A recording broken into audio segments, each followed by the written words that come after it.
Welcome, dear friends of Turkish Spotlight Secrets, your favorite spot where glances become clues, whispers turn into headlines, and what isn't said speaks even louder. What should have been a simple, elegant promotional gala last night transformed into a full-blown media whirlwind. The stage? The premiere of the new series The Eighth Family. The faces everyone watched. Ebru Şahin, Melissa Dongle, and, to the surprise of many, a sharper-than-usual Kagate Yulasoy. But what truly happened? How did a polished preview overshadow the very series it was meant to celebrate? And the question simmering across every timeline, how will Ebru Şahin respond to the eruption on social media? Please make yourselves comfortable, subscribe to the channel, tap that bell, and give a like, because tonight we dive straight into the machinery of celebrity dynamics, and, as you know, here at Turkish Spotlight Secrets, nothing gets brushed aside. The premiere of The Eighth Family is going to be remembered, and not for shimmering gowns, careful set design, or even the presence of international guests. What etched itself into everyone's memory, especially online, were the micro moments, the tiny signs, the muted tensions, the split-second choices that reveal more than speeches do.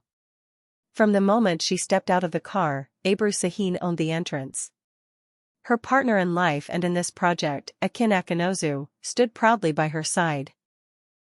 In this case, he was not just a presence on her arm, he had stepped behind the scenes in a creative capacity, lending shape and rhythm to the world of the series. The cameras zeroed in on them, every lean in, every exchange of looks, every breath threaded into the choreography of an evening meant to sparkle and smile. And then came the instant everyone is talking about. As the photographers called for group shots, Ebru moved toward Akın, the way a star naturally gravitates to the center of her constellation. In that slow-motion moment, one half-step, one hand at a waist, she ever so lightly nudged Melissa Dongle to the side, a motion so subtle it could have been choreography or coincidence. But subtlety is dynamite on a red carpet. That brush of placement, real or imagined, erupted into close-up clips, rewinds, slow-motion breakdowns, and stormy captions. Within minutes, videos multiplied. Memes sprouted. Theories fought each other for dominance. Some viewers marveled at her confidence, calling it the swagger of a leading lady with a vision for the frame. Others branded it possessiveness in satin gloves. Many pleaded for calm, noting that professional photo lines demand split-second decisions about spacing. But the internet hates a blank space, it prefers to fill it. The noise swelled into a wave after one particular line dropped like a spark into dry grass. A journalist, fishing for a sound bite, turned a mic toward Kagate Yulasoy and asked what he made of Ebru's assertive stance by the cameras. He smiled, not mockingly, not warmly, but with that unreadable actor's smile that hides 1,000 scripts, and said, measured and light, Ebru, as always, reminds us that she is Ebru. A simple phrase, almost playful. Yet in a universe where every syllable tips the scale, those words landed with an edge. Was it praise? Was it a dig? Was it the wink of an industry insider who knows exactly how power looks under the lights? Instantly the phrase pulsed across feeds and story reels. What a jab, some declared. He's teasing her, others mused. Is this rivalry or just irony? People asked out loud, performing certainty and doubt in real time. Within an hour it was trending on X and Instagram, a glittering hook with which everyone had something to fish. While the flashes immortalized the contested inch between Ebru and Melissa, the cameras missed another thread that people in the front row picked up on. Ebru, focused and keyed into the rhythm of the arrivals, asked the photographers several times to move quickly. Let's go, please, she said in a controlled, efficient tone, as if she were conducting an orchestra that threatened to slip off beat. To her fans, that was leadership. To her critics, it was control. Meanwhile, Melissa Dongle's face told a different story, calm, unruffled, perfectly composed. Her pose never cracked, her eyes stayed steady, and that composure became part of the narrative, in a way that neither she nor anyone else could have predicted. The storyline wrote itself online. Elegance versus impulsiveness, serenity versus command. And then, as if the script needed another twist, Kagate took a place within earshot of certain observers. Immaculate suit, clean lines, a lightness to his walk that suggested he understood the theater of the moment and knew how to breathe inside it. According to murmurs from behind the velvet ropes, he quietly offered another line in private company: Ebru has her own way of dominating the environment. Depending on who repeated it and how, the phrase bent and changed shape. Was that admiration for a woman who understands the stage better than anyone? Or a sly critique dressed in charm? No matter its intention, it fed the machine. Threads bloomed. Reaction videos stacked one on top of the other. Amateur analysts paused frames to compare hand angles and foot placement. Edits crowned Ebru as the queen of the frame, with slow zooms and dramatic music. Her defenders called out the toxic reading of female authority. Her detractors amplified the idea that she craved the spotlight more than the project itself. Meanwhile, people crowded around the same questions, repeating them like a chorus that would not fade. Will Ebru respond? And how? Will she post a comment that smiles and sidesteps, or something that cuts right through the noise? What will Akın do? Step in, step back, or turn the heat down with a joke, as only someone intimately familiar with her rhythm could? A source close to the production whispered what many suspected: Ebru heard about Kagate's line and did not love it. She hadn't expected him to weigh in at all. In a night when everything was supposed to be seamless, an offhand phrase had jagged edges. Another source noted that behind the scenes the mood shifted. The laughter grew thinner at the edges, the air was denser, and people lowered their voices without knowing why. Some insist that Ebru bristled not at the content but at the delivery, the smile that could be read as indulgent. Others swear that a measured post is on its way. And more than one person claims that Akın, with an actor's timing and a partner's instinct, tried to soothe the room by tossing out a line of humor that loosened shoulders and lifted eyebrows. Communication experts.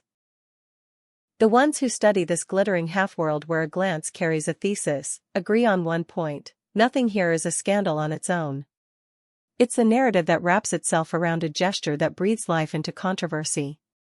On a red carpet, inches matter. Eyes track tiny shifts the way radar tracks storms. And each word, even a floating one, grows heavier by the second as thousands of people hold it, turn it, and pass it along. In last night's case, the ingredients were already waiting in the bowl: two beloved leads with a history of magnetism, an ambiguous moment between two actresses who can command silence without moving a muscle, a fellow star with impeccable timing, and an audience primed to read tea leaves as if they were headlines. The result was inevitable: a viral tempest. You could practically feel the algorithm licking its lips. The day after, the noise hasn't quieted. Clips keep resurfacing with new captions. One moment, Ebru is a master of the room, a leader who refuses to let the moment run away. The next, she's accused of centering herself at any cost. She is who she is, fans say, reclaiming the line as a compliment. Critics throw the same words back as a challenge. Some observers defend Melissa as the unflappable professional who didn't even blink. Others argue that everything is overblown, that a crowded frame invites little adjustments, that this is routine and the rest is projection. And then there's the camp that wants to talk about power in the industry, about how women are policed for taking space, about how charm and command get read differently depending on who wears them. As for the heart of this, the place where many eyes return when they try to make sense of it, there stand Ebru and Akın. Their shared glances on the carpet were soft yet knowing, their body language suggested a couple used to navigating bright rooms together. He was attentive without shadowing her, present without stealing the frame, a balance that's harder than it looks. In the wake of the chatter, those same glances have been recast. Are they a united front smiling through friction? Or two professionals who expected noise and are simply letting it pass? Both readings are possible. That's the trick of public love: the world edits your moments in real time and calls the cut objective. It's worth remembering what the cameras didn't show. There were quiet seconds when Ebru stepped aside so Melissa could have a clean shot, moments when Akın guided someone else toward the center for their solo, beats when laughter bubbled up so naturally it could only have come from real affection among collaborators. But the internet doesn't feed on holes, it prefers fragments. Specifically, the ones that make your heart rate jump. And then there's the ripple of Kagate's observation in the room. In the mouth of someone else, perhaps those words would have evaporated. Coming from him, they carried a particular voltage. He's a constellation in his own right, and when stars talk about stars, gravity doubles. That's why it stung. Or thrilled. Or both. Which is to say, it did exactly what a well-placed line does in show business. It wrote its own subplot into the main story. Where does the script go from here? If Ebru posts, will it be a graceful sidestep or a pointed clarification? Will she frame the moment as the choreography of a hectic carpet, honor Melissa's poise, and shift the attention back to the work? Will Akın puncture the tension with a single wry sentence that resets the mood? Or will they both choose the most strategic option in a storm? Silence, illuminated by the confidence of people who know their sun will rise again tomorrow? We can tell you this much. Inside the production, no one wants this to overshadow the series. Everyone knows the eighth family stands on its own, textured and bold. But for now, the world is looking at a single evening. And that's the paradox of red carpets, they are both the prologue and the entire book, depending on who's watching and how long they're willing to look. So we turn the questions back to you. Did Kagate Yolosoy push it too far or simply play the game with a gilded phrase? Was Ebru Şahin claiming her rightful space as the lead, or did people read more into a fleeting touch than was there? Is Melissa Dongle a bystander, a quiet heroine of composure, or simply a professional who kept her eyes on the flash and her mind on the work? Tell us what you think below. We read it all, every line, every weighty pause. And if you want more of the stories that unwind behind the curtains of Turkish celebrity life, like this video, subscribe to Turkish Spotlight Secrets, hit that bell, and stay close. This isn't over, it never is. The next chapter is already writing itself in whispers, glances, and the kind of timing that turns a step on a red carpet into a moment the whole country argues about. For now, one truth remains, in a world designed for legends, even the smallest gesture can sound like a roar. And last night, a smile, a phrase, and the width of a handspan were louder than any microphone. We'll keep watching, and we'll bring you every turn as Ebru and Akın decide whether to speak, to pose, to laugh, and to let the world draw its conclusions as always, between the light and the shadows of the camera's flash.